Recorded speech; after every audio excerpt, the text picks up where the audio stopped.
یہ قرآن ایک بابرکت کتاب ہے جسے ہم نے آپ صلی اللہ علیہ وسلم پر نازل کیا تاکہ لوگ اس پہ غور اور فکر کریں اور تاکہ اہل فہم اس سے نصیحت حاصل کریں۔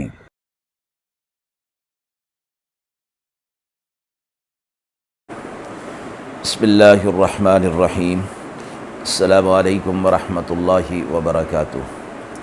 ناظرین کرام، درس قرآن مجید کے آج کے اس پروگرام میں ہم سورۃ العنکبوت کی آیت نمبر 24 تا آیت نمبر 27 کا ترجمہ اور تفسیر پیش کر رہے ہیں، اور آخر میں پوچھے گئے سوال کا جواب ہوگا۔ اعوذ باللہ من الشیطان الرجیم، بسم اللہ الرحمن الرحیم۔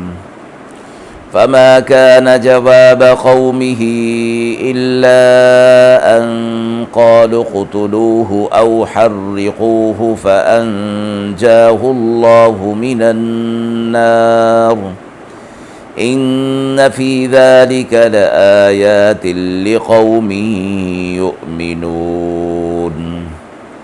وقال إنما اتخذتم من دون الله أوثانا مودة بينكم في الحياة الدنيا ثم يوم القيامة يكفر بعضكم ببعض ويلعن بعضكم بعضا ومأواكم النار وما لكم من ناصرين۔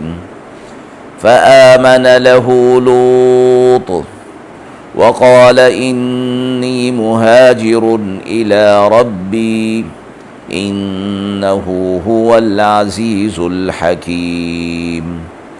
ووهبنا له إسحاق ويعقوب وجعلنا في ذريته النبوة والكتاب وآتيناه أجره في الدنيا وإنه في الآخرة لمن الصالحين۔ آیات مبارکہ کا ترجمہ ملاحظہ فرمائیں۔ پھر کچھ جواب نہ تھا ان کی قوم کا مگر یہی کہ بولے کہ ان کو مار ڈالو یا جلا دو، پھر ہم نے نجات دے دی انہیں آگ سے۔ اس میں بڑی نشانیاں ہیں ان لوگوں کے لیے جو ایمان لاتے ہیں۔ اور ابراہیم علیہ السلام نے فرمایا، جو تم نے اللہ کے سوا معبود بنا رکھے ہیں یہ محض دنیاوی تعلقات کی وجہ سے ہیں، پھر قیامت کے دن منکر ہو جاؤ گے ایک دوسرے سے اور لعنت کرو گے ایک دوسرے پر، اور تمہارا ٹھکانہ آگ ہے اور کوئی تمہاری مددگار نہیں ہوگا۔ پھر مان لیا اس کو لوط علیہ السلام نے، اور وہ بولے میں وطن چھوڑتا ہوں اپنے رب کی طرف، بے شک وہی زبردست ہے، حکمت والا ہے۔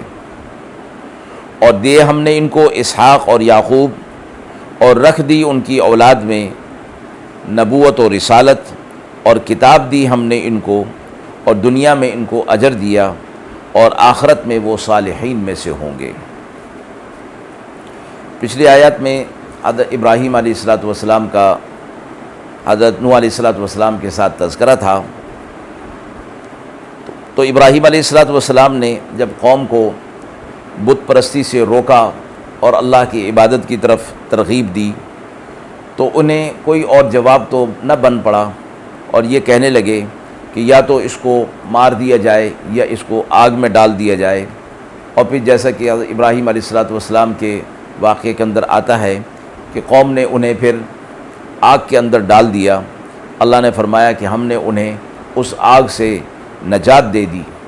اس میں فرمایا نشانیاں ہیں اہل ایمان کے لیے کہ جب ابراہیم علیہ السلام پر قوم کی طرف سے اتنی سختی کی گئی لیکن وہ حق کے پہنچانے سے اور حق پر عمل کرنے سے باز نہیں آئے، تو اللہ رب العزت کی مدد و نصرت ان کے پاس آئی۔ ابراہیم علیہ السلام نے اپنی قوم سے کہا کہ تم محض ایک دوسرے کی دنیاوی زندگی، آپس کے تعلقات کی وجہ سے تم بت پرستی کے اندر مبتلا ہو اور اللہ کو چھوڑ کر بتوں کی عبادت کر رہے ہو، اور قیامت کے دن تم سب ایک دوسرے کا انکار کر دو گے۔ جب دنیا کے اندر ایک دوسرے کو کفر کی طرف بلاتے ہو تو آخرت میں جب عذابات کا مشاہدہ کرو گے تو تم انکار کر دو گے کہ ہم نے تو کسی کو شرک کرنے کے لیے نہ کہا تھا، اور پھر ایک دوسرے پر لعنت کرنے لگو گے کہ خود بھی تم لوگ اس شرک کے اندر مبتلا رہے اور ہمیں بھی اس کے اندر مبتلا کرتے رہے۔ فرمایا اس وقت پھر تمہارا ٹھکانہ آگ ہوگا اور تمہاری اس حوالے سے کوئی مدد نہیں کی جائے گی۔ لوط علیہ السلام کا تذکرہ فرمایا گیا کہ وہ حضرت ابراہیم علیہ السلام پر ایمان لے آئے تھے۔ رشتے کے اعتبار سے حضرت ابراہیم علیہ السلام کے بھانجے تھے، اور ابراہیم علیہ السلام کو جب آگ میں ڈالا گیا اور اس میں وہ محفوظ رہے تو اس معجزے کو دیکھ کر وہ سب سے پہلے مسلمان ہوئے۔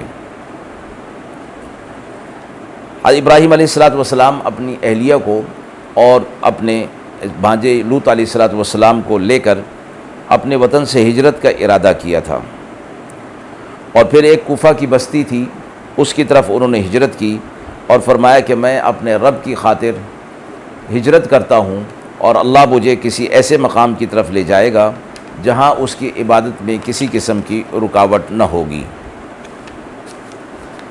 آگے پھر ابراہیم علیہ السلام کے لیے فرمایا گیا کہ انہیں اسحاق اور یعقوب علیہ السلام کی بشارت دی گئی، اور اللہ رب العزت نے اس پوری ان کے اندر، ان کی نسل کے اندر نبوت اور رسالت کو رکھ دیا اور انہیں کتاب عطا فرمائی،